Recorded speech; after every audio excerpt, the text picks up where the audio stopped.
Hello everybody, welcome back to my channel Keerthika's kitchen. ఈరోజు వీడియోలో జొన్న కిచిడి ఎలా ప్రిపేర్ చేసుకోవాలో చూపిస్తున్నాను. 6 ఏళ్ల పసిపాప నుండి 90 ఏళ్ల ముసలి వాళ్ళ వరకు కూడా హ్యాపీగా తీసుకునే ఈ హెల్దీ రెసిపీ. ఈ రెసిపీ కనుక మీరు ట్రై చేశారనుకోండి, ఈ కిచిడి వారం రోజుల్లో మార్పు చూడొచ్చు. బరువు తగ్గడానికి ఎంతో మేలు చేస్తుంది. డయాబెటిక్ పేషెంట్స్ కూడా తీసుకోవచ్చు. ఈ khichdi morning breakfast, afternoon lunch, evening డిన్నర్లోకి ఎలా అయినా తీసుకోవచ్చు. రిజల్ట్ మాత్రం పక్కాగా కనిపిస్తుంది. ఇక ఎలా ప్రిపేర్ చేసుకోవాలో ఈ వీడియోలో చూసేయండి.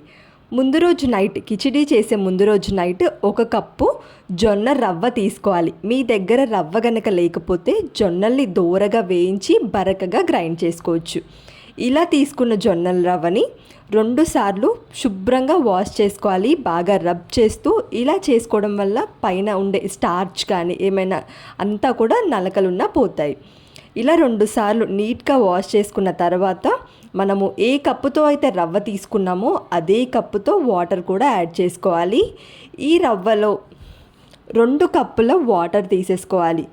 ఇలా 2 కప్పుల వాటర్ తీసుకొని ఓవర్ నైట్ నానపెట్టుకోవాలి. జొన్నలు ఎంత బాగా నానితే కిచిడి అంత టేస్టీగా ఉంటుంది. నెక్స్ట్ డే ఇలా రవ్వ నాని ఉంటుంది. ఇప్పుడు పక్కన పెట్టేసుకోవాలి. ఇప్పుడు వేరే బౌల్లో 1/2 కప్పు పెసరపప్పు తీసుకోవాలి. సేమ్ కప్పు మెజర్మెంట్స్, అన్నిటికీ కూడా సేమ్ కప్పు మెజర్మెంట్స్ తీసుకోవాలి. ఈ పెసరపప్పుని కూడా కిచిడి చేసి ఒక అరగంట ముందు నానపెట్టుకుంటే సరిపోతుంది.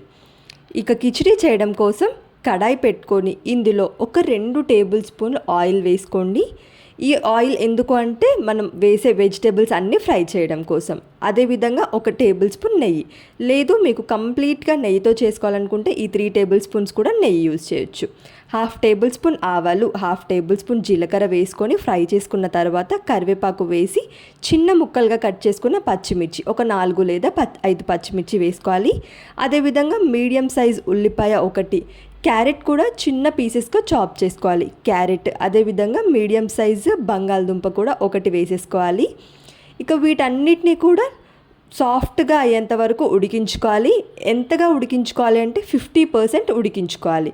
ఇవి ఒక 20 to 30% ఉడికిన తర్వాత ఇందులోనే మీడియం సైజ్ టమాటా అయితే 1 టమాటా వేసేసుకొని ఈ వెజిటేబుల్స్ అన్నీ కూడా 50% ఉడికించుకోవాలి. నెక్స్ట్ మిగతా 50% వాటర్ వేసినప్పుడు ఉడికిపోతాయి. ఇందులోనే కొంచెం పసుపు వేసేసుకొని చక్కగా కలుపుతూ ఫ్రై చేసేసుకోవాలి. ఈ వెజిటేబుల్స్ అన్నీ కూడా 50 to 70% ఉడికించుకోవాలి. ఇలా ఫ్రై చేసుకున్న తర్వాత ఇప్పుడు వాటర్ యాడ్ చేసుకోవాలి. ఏ కప్పుతో అయితే రవ్వ తీసుకున్నామో అదే కప్పుతో 1 కప్పు రవ్వకి 2 కప్పుల వాటర్, 1/2 కప్పు పెసరపప్పుకి 1/2 కప్పు వాటర్, అంటే మొత్తం 2.5 కప్పుల వాటర్ ఇప్పుడు యాడ్ చేసాము. నెక్స్ట్ టేస్ట్కి సరిపడా సాల్ట్ కూడా వేసేసుకొని ఇప్పుడు మూత పెట్టించి వాటర్ తెరల కాగనివ్వాలి. ఇలా ఎసరు తెరల కాగిన తర్వాత మనం ముందుగానే నానబెట్టుకున్న జొన్న రవ్వ వాటర్తో సహా వేసేసుకోవాలి. అంటే మొత్తం మనం 4.5 కప్పుల వాటర్ వేసాము. పెసరపప్పు మాత్రం వాటర్ లేకుండా ఓన్లీ పెసరపప్పునే వాటర్ మొత్తం వడకట్టేసి పెసరపప్పును కూడా వేసేసుకోవాలి. ఈ కన్సిస్టెన్సీలో చేస్తే మనకు జొన్నలు పూర్తిగా సాఫ్ట్గా ఉడికి, అదేవిధంగా కిచిడి కూడా మరీ లూజ్గా లేకుండా కన్సిస్టెన్సీ పర్ఫెక్ట్గా కుదురుతుంది. మూత పెట్టేసి ఉడికించుకోవాలి. మీడియం ఫ్లేమ్లో పెట్టుకొని ఒక 5 నిమిషాలు ఉడికించుకున్న తర్వాత మధ్యలో కలుపుతూ ఈ రవ్వ ఉడికించుకోవాలి, లేదంటే అడుగు పట్టేస్తుంది. ఇలా మీడియం ఫ్లేమ్లో ఒక 5 మినిట్స్ ఉడికించుకున్న తర్వాత కలుపుతూ ఒకసారి మళ్ళా మూత పెట్టేసి ఉడికించుకోవాలి. చూడండి, వాటర్ కన్సిస్టెన్సీ ఇంకా ఉంది. ఈ వాటర్ పూర్తిగా పోయి జొన్న రవ్వ పూర్తిగా ఉడికేంత వరకు మూత పెట్టేసి ఇంకొక 5 నిమిషాలు మీడియం ఫ్లేమ్లో ఉడికించుకోవాలి. 5 మినిట్స్ తర్వాత చూస్తే వాటర్ లెవెల్ చూడండి తగ్గిపోయింది.